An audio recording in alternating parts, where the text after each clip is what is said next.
կրկնենք։ Պարոն Աբրամյան, սպասել էր, որ 6 տարի 3 ամիս ժամկետով, հատկապես այդ ժամկետով պետք է ազատազրկման դատապարտվի Դավիթ Համբարձումյանը եւ սակայն որ իշխանականները կապում են հենց նրա հետ, որ ամեն անգամ, երբ որ իրավական ինչ-ինչ հարցեր են լինում, այսպես քաղաքական փողի տակ են բերում այդ մարդուն, սա դրատակությունը թե չէ։ Գիտեք, եւ սպասելի եւ սպասելի չէր։ Սպասելի չէր այն առումով, որովհետեւ իշխանական քարոզչության տարածած տեսանյութերում Դավիթ Համբարձումյանը չկար։ Այն մարդիկ, ովքեր ժամանակին ցուցմունք են տվել տվյալ գործով, դեռ 3-ը նախաքննության փուլում հրաժարվել էին ցուցմունքներից, 4-ինը առերեսման ժամանակ էր հայտին դարձել, որ նրա նկարագրած իրավիճակը առհասարակ տեղի չեն ունեցել։ Այսինքն փաստացի առանց ցուցմունքի մարդուն 6-3 տարի են տվել։ Ինչ էին տվել 6-3 տարի, որովհետև մինչև 6 տարի տալու պայմաններում համանրման դուրս էր գալու եւ բնական էր որ այս պայմաններում առավելագույն պատիժը 7 էր պրակտիկայում որևէ լուրջ փաստաբան չի հիշում նման դեպքերում նման դատավճիռ բայց տվեցին 6-3 տարի որպեսզի կարողանան նրան ազատությունից զրկել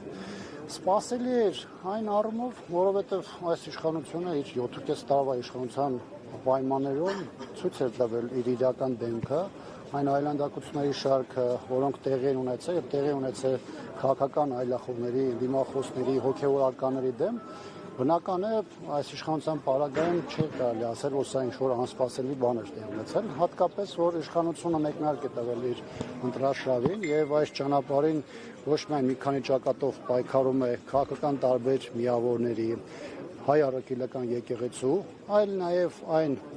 համայնքի ղեկավարների դեմ, որոնք ունեն հեղինակություն, որոնք ժողովրդի կողմից այդ համայնքներում ընտրվել էին եւ ընտրական process-ներում կարող էին նրանց համար որևէ ձևով խոչընդոտներ առաջացնել։ Կոնկրետ Դավիթ Համբարձումյանը Հանրապետական կուսակցության խորհրդի անդամ էր,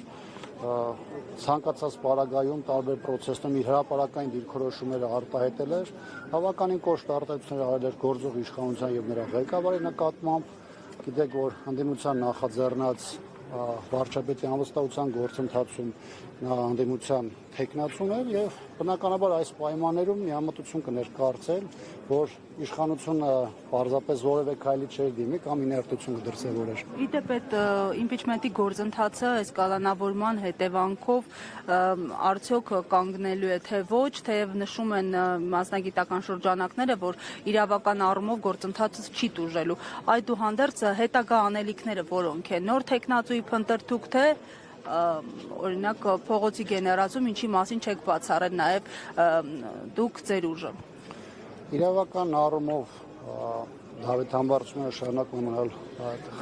խաղի մեջ։ Բնականաբար այս իրավիճակում իշխանությունը լրացուցիչ խոչընդոտներ ստեղծում է, փորձում է գործընթացը հնարավորինս հարվածների եւ թիրախավորման տակ պահել, բայց այսօր ստեղծված իրավիճակում հատկապես իշխանության նախաձեռնած այս հետապնդումների զանգվածային հետապնդումների պայմաններում կարծում եմ միջև ընտրական process-ներ այս իշխանությանը պարզապես իշխանությունից զրկելը շատ ավելի ակտուալ է դարձել եւ նաեւ մարդկանց մեջ ամրապնդել է այն մոտեցումը, որ իշխանությունը միջև ընտրություններ փորձելու է խնդիրը լուծել, սահմանափակել բոլոր այն ուժերի հնարավորությունները կամ մասնակցությունը ընտրություններում, ովքեր կարող են ինչ-որ ձևով մրցակցություն ստեղծել կամ 50+1-ի համար հնարավորություն ստեղծել եւ դաշտը անընդհատ մաքրվելու է։ Այս համատեքստում նաև ուզում եմ եւս մեկ անգամ նշել հայ առաքելական եկեղեցու նկատմամբ հարձակումները, որոնք աննախադեպ են եւ աննախադեպ են նաև հայաստանյան պայմաններում, բայց հայ առաքելական եկեղեցին իշխանության համար դիտարկում է որպես երկրի հասարակության համերաշխությունը եւ կենսունակությունը ապահովող կարևոր ինստիտուտ եւ իշխանությունը նրան դիտարկում է նաեւ այս տեսանկյունից նաեւ մրցակից Նիկոլ Փաշինյանի համար չպետք է լինեն հեղինակություններ, դրանք կլինեն ինստիտուտների ձևով, կլինեն որպես գործիչներ հասարակական եւ քաղաքական եւ այս պայմաններում անընդհատ այս հարվածները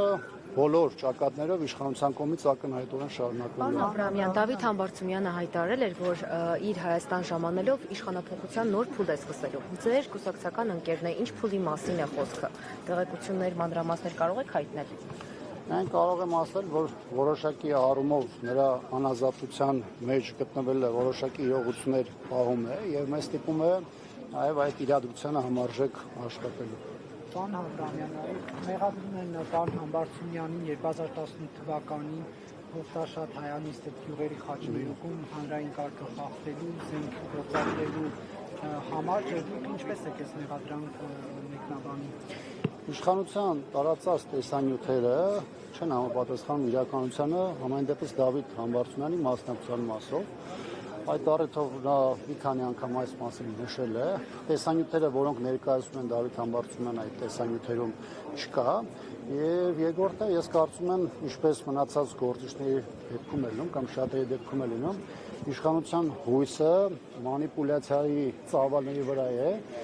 եւ այն մոտեցման, որ հանրության մի ինչ-որ մաս գոնե դա կընդունի որպես փաստ կամ որպես ճշմարտություն։ Բայց փաստը այն է, որ այն մարդիկ, ովքեր ժամանակին ցուցմունք են տվել նրա այնտեղ ներկայության կամ այն գործողությունների, որոնք վերագրում են Դավիթ Համբարձումյանը, այդ մարդիկ պարզապես հրաժարվել են այդ ցուցմունքներից։ Շնորհակալություն։ Պարոն Հակոբյան, կմոտենաք խնդրեմ։ 168 թեմի հարգելի հետևողներ, կզրուցենք